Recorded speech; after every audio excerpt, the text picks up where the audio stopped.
I think a lot of us do it because we want freedom of time. This will get you there for sure. It was about creating a better quality of life for us because we were both churning really, really hard in our past life, and it just didn't feel rewarding. It didn't feel authentic. It felt exhausting. It was just trying, time for a change. And so I think that's really, we don't have kids, so we're not necessarily trying to build generational wealth, but we are trying to build this portfolio for retirement. And we do have our nieces and nephews and godchildren, and we would be so happy to, be able to leave them another business or a nice real estate portfolio. So today we have an amazing group of investors that I think a lot of you already know them. Yeah, you guys start. You already said sound good.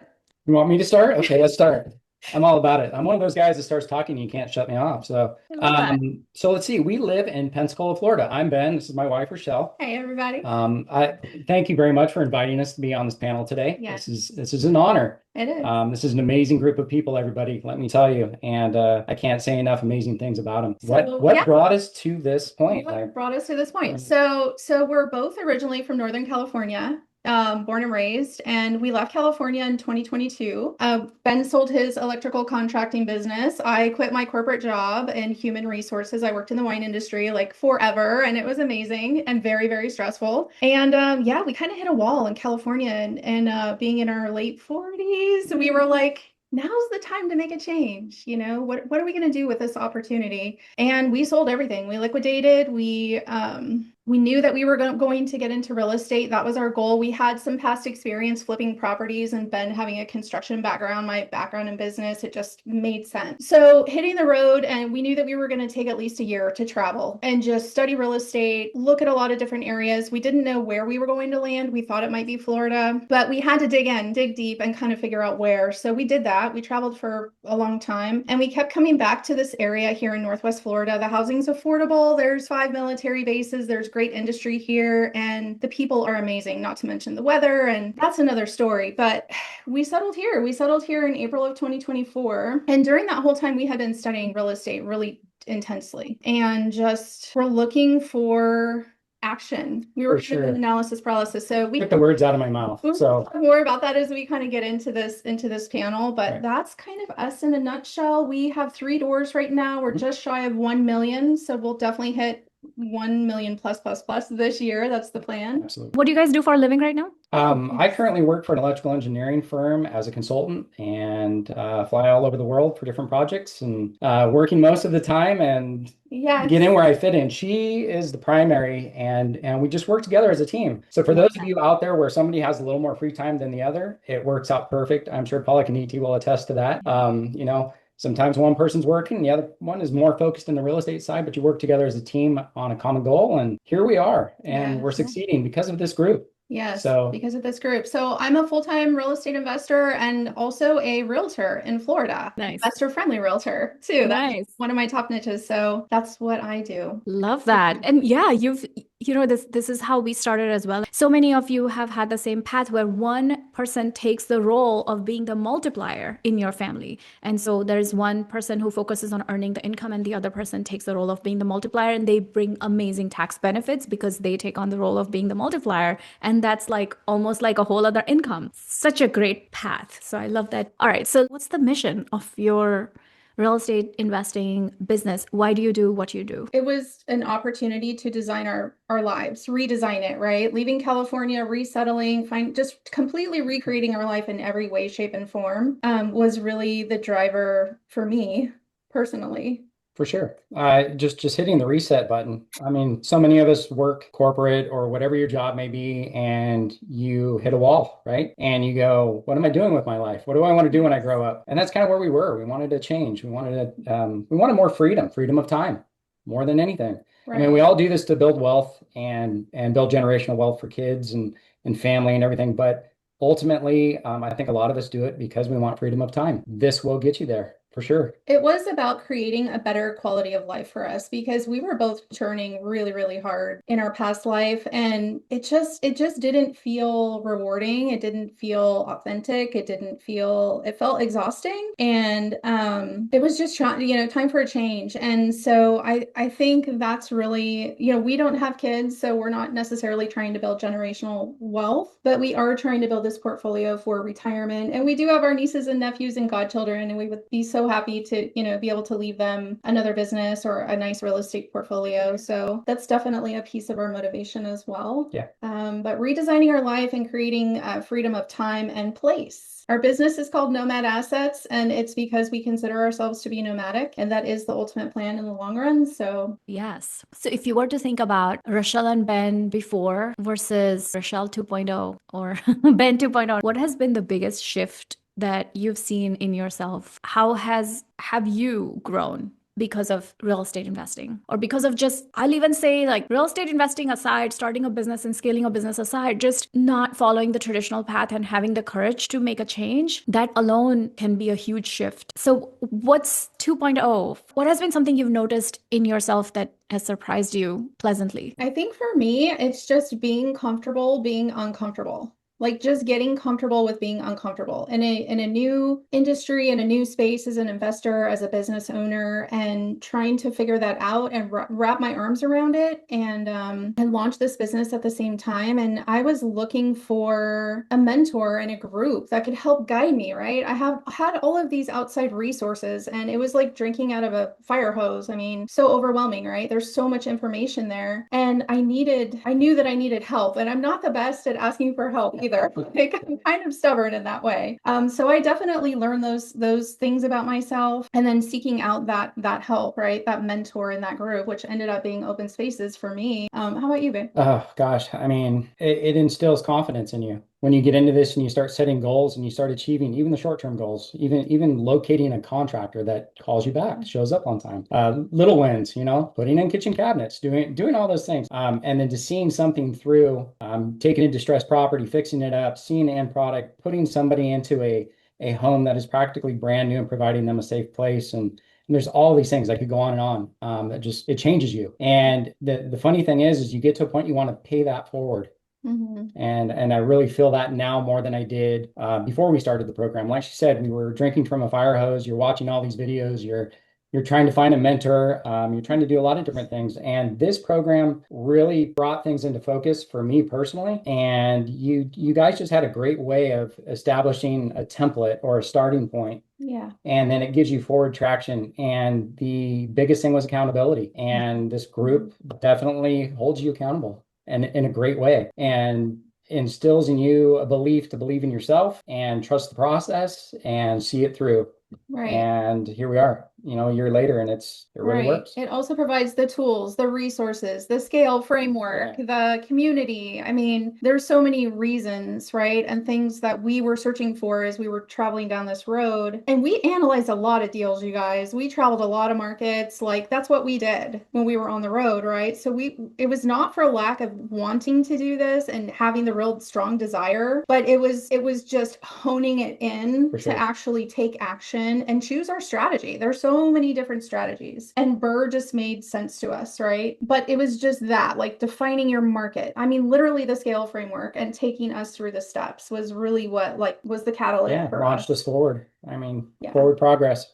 Absolutely. One last thing, lifelong learner. I discovered that about myself because I was kind of stagnant in my corporate role. I felt like I had kind of done it all at that point. And so this has been like so wonderful for me just to have a whole new, it's just reinvigorated me. And you can recreate yourself at 50. You can do it. You can absolutely do it. I'm living proof.